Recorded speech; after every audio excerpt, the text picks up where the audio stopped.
right, so once you have your thread on your bobbin, I assume you're probably tying left-handed, so I'll show you that way. It's also easier for me.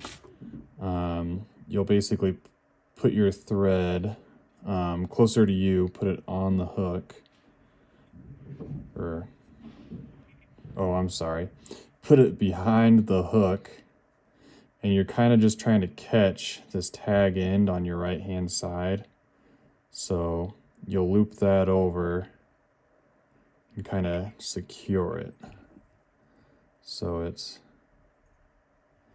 behind, and then you're going to be on top going away from you on the bottom, coming towards you, making wraps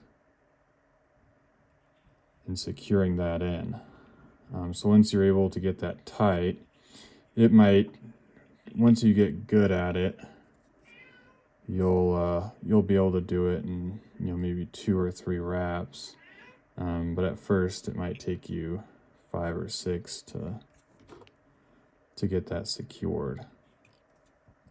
And once you do, you can cut off that tag end, and now you're ready to tie in whatever material you'd like.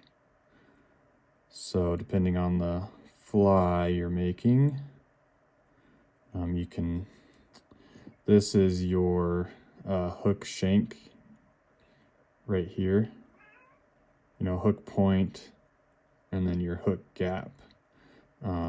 So when you're watching YouTube videos, they'll kind of use the anatomy of the hook quite a bit. And what I just have sitting in front of me, and what you'll a lot of the times use, this is really short, I would never use this, but a piece of copper wire.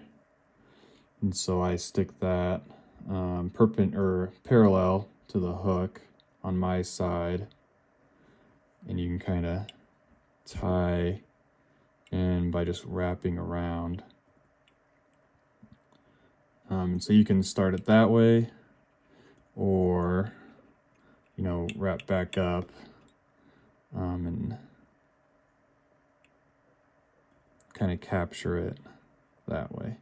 And so now that's tied in. And depending on the fly you're actually tying, you'll tie that in.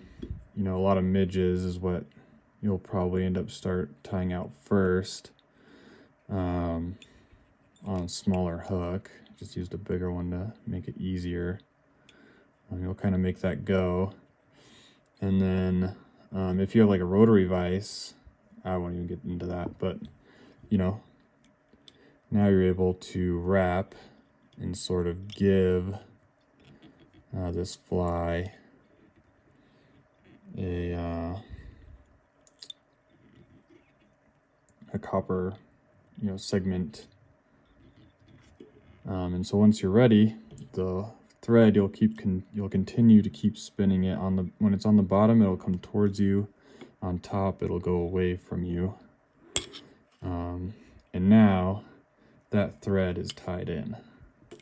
And so you can either clip that with your scissors or helicopter it off.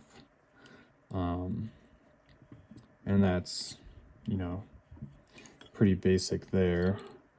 Now the tricky part, which YouTube might be able to explain it better, is your whip finish tool. So you'll pull the thread towards you. I'm not sure if I'll get it in this video. And with the whip finish tool towards you, going towards the thread, you'll hook it here. And with the thread in between, you don't want this behind your thread, you want it in front. And then hooking the thread here, you'll bring your thread up into this little crevice here and bring your bobbin parallel with the hook, and this will kind of swivel into its own position. And you'll create a little figure 4 here. The thread will be on top of the thread closest to the hook, And now you'll kind of you'll spin it like that. And so that's creating a knot. And once you've twirled it a few times, you'll push this in. This will slip out. And now you've got a loop on your hook, which you'll pull like that. So you're pushing this toward, catching it here, and now this will come up into this crevice here, and you'll sort of just let the tool spin as you pull the bobbin parallel and towards the back of the hook. And now you've got that sort of figure 4 shape.